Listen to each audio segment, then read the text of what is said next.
Kkooti ya Mwangattu Mengo ezzemu okutuula olunaku olwaleero okuwulira omusango gw'omusumba Robert Kayanja owa Lubaga Miracle Center mwaleppukira n'abavubuka 9 nga bano agamba nti baasaalimbira ku kkanisa ye ne bagattako nti okumwonoonera erinnya nga bayita mu kuwa amawulire ag'obulimba. Ono kyokka abavubuka bano bamulumiriza okubavuga olupanka nti era n'okugenda ku kkanisa ye baali baagala basasula ensimbi ze yabasuubiza. Oluvannyuma lw'omukugu wa poliisi mu kunoonyereza ku misango okuva ku poliisi enaggulu forensics expert Kanene Enoch Sabbiiti ewedde okulaga kkooti ebyali mu bubaka obwali mu ssimu y'omu ku bavubuka abalumiriza omusumba Kayanja nti yabakolako ebya Sodoma nga ye Ssentongo Reagan ebyayongera okukakasa nti ababiri bano baali boogerezeganya. Olwaleero oludda oluwaabi luweereddwa omukisa okubuuza omukugu ono ku byali mu alipoota ye. Oludda oluwaabi nga lukulembeddwamu Jonathan Muwaganya wano lusookedde ku mboozi yafulumira wano ku KTV Sabbiiti ewedde ku Lwokuna gye lubadde lulumiriza okubanga yali mu mbu ebitaali bituufu era ekireetedde emboozi eno okuteekebwa ku lutimbe butereevu mu kkooti. Abantu bonna ababaddemu ne beerabirako n'agaabwe era nga wano Kanene abuuziddwa obanga ddala ebyogerwako wano bye biri mu alipoota ye. Bw'atyo Kanene wanazeemu buto okusoma alipoota era ne kisangibwa ng'ebiri mu mboozi ya KTV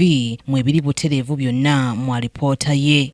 Wano bannamateeka b'omuwawaabirwa webasinzidde okusaba okukwatibwa okwa munnamawulire ow'omukuto gwa Channel 44 nga bamulumiriza okuwa amawulire ge bayisa ag'obulimba bwe yalaga nti obujulizi obwaweebwa omukugu wa poliisi bwali bwa bulimba nti era nabo bye baakola nga bannamateeka tebyali bituufu era ng'omulamuzi Adams Byalugaba naye ategeezezza nti ono yayisizza mu kkooti olugaayo nga kyokka bannamateeka b'abawawaabirwa babadde balina okuleeta obujulizi obukakasa bye boogera mu kkooti era n'abasaba okuteekamu okusaba kwabwe mu buwandiike ku nsonga eno asobole okuwa ensala ye mu lutuula lwa kkooti oluddako. Omukugu wa poliisi Enoch Kanene kyokka abuulidde kkooti ng'obulamu bwe buli mu matigga olw'okutiisibwatiisibwa kw'agenze afuna okuva lwe yawa obujulizi mu kkooti Sabbiiti ewedde era ng'ono ategeezezza kkooti nti ensonga ziteeredde ddala omulimu gwe mu lusuubo so ng'era agambye nti mu bubaka obumutiisatiisa bw'agenda afuna mulimu n'okumulagira ku ngeri ye gy'alina okuddamu ebibuuzo mu kkooti.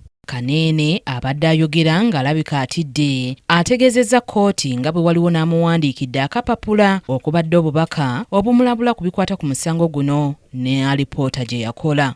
Bino byonna Kanene okubitegeeza kkooti kiddiridde Jonathan Muwaganya w'oludda oluwaabi okulaga ng'omukugu ono Kanene bwe yayogerezeganyako n'omu ku bavunaanwa Waiswa Israeli mu kiseera ng'ono tannafulumya alipoota ye. Mu kwanukula Kanene akkiriza nga bwe yayogerezeganya ne Waiswa nti kyokka yali amubuuza ku bya alipoota we yali etuuse awatali kusukkawo ng'era abuulidde kkooti nti ne Muwaganya yennyini yayogerezeganya naye ku nsonga eno eya alipoota nga tennaba kufulumizibwa. Ekintu ky'agamba nti kyaliwo enfunda eziwera. Omukugu era ategeezezza nga bw'alina obujulizi bwa WhatsApp obwongera okukakasa okutiisibwatiisibwa kwe ng'era ategeezezza nti Muwaganya ono yamugamba lumu nti singa tawuliriza byamugamba asobola okutwala ebbanga lya nnaku 3 ng'amukunya mu kkooti ekintu ekyalibadde kitwala ekiseera ekitono. Omulamuzi awummuzza mu kkooti okumala ekiseera era n'asooka ayogerako n'enjuyi zonsatule okuli omujulizi Kanene, oludda oluwaabi n'oluwawaabirwa mu yafeesi ye.